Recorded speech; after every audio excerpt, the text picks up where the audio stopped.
Le 5 décembre dernier, on s'en souvient encore, entre 800 000 et plus d'1,5 million de personnes, selon les sources, avaient défilé dans toute la France à l'appel d'une intersyndicale.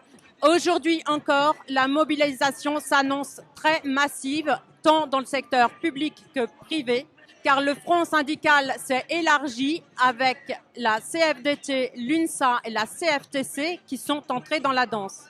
La CFDT notamment est opposée au fait de travailler plus longtemps avec un âge d'équilibre à 64 ans.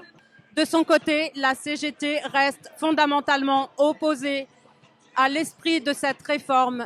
Alain, bonjour, tu es aide-soignant à l'hôpital Saint-Antoine de Paris. Que penses-tu du fait que le projet de réforme fixe un point d'équilibre, un âge d'équilibre à 64 ans? Oui, à part d'être amputé pour la décote sur le salaire, c'est les conditions de travail. Parce que nous, jusqu'à présent, il y avait la pénibilité qui était prise en compte. Nous, on l'a payé. À 57 ans, on pouvait partir à la retraite. Prétendre peut partir à la retraite avec un salaire moindre, mais c'était possible. Avec la nouvelle organisation qu'ils veulent nous proposer, c'est partir à 64 ans sans prendre en compte la pénibilité. À aucun moment, ils parlent de la pénibilité des soignants.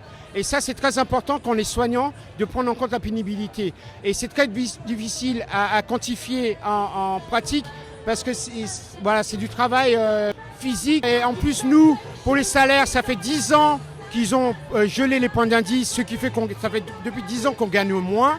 On a perdu au moins 200 € sur notre salaire.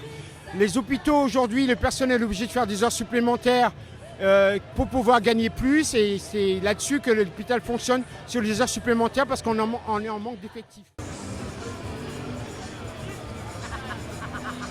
Donc moi, ce que je conteste le plus, c'est l'âge pivot, et c'est le malus qu'on va devoir avoir jusqu'à notre mort, en fait, et qui va peser sur nos enfants à la fin, au final, parce que nos enfants n'auront certainement pas la chance d'avoir un âge pivot déjà à 64 ans, donc eux, on ne sait pas jusqu'où ils iront. Et si on ne va pas jusqu'au bout, on n'aura peut-être pas assez d'argent pour payer notre EHPAD ou quoi que ce soit. Et eux, s'ils n'ont pas des bonnes retraites, ne pourront pas subvenir à nos besoins non plus. Enfin, c'est un échange intergénérationnel, en fait.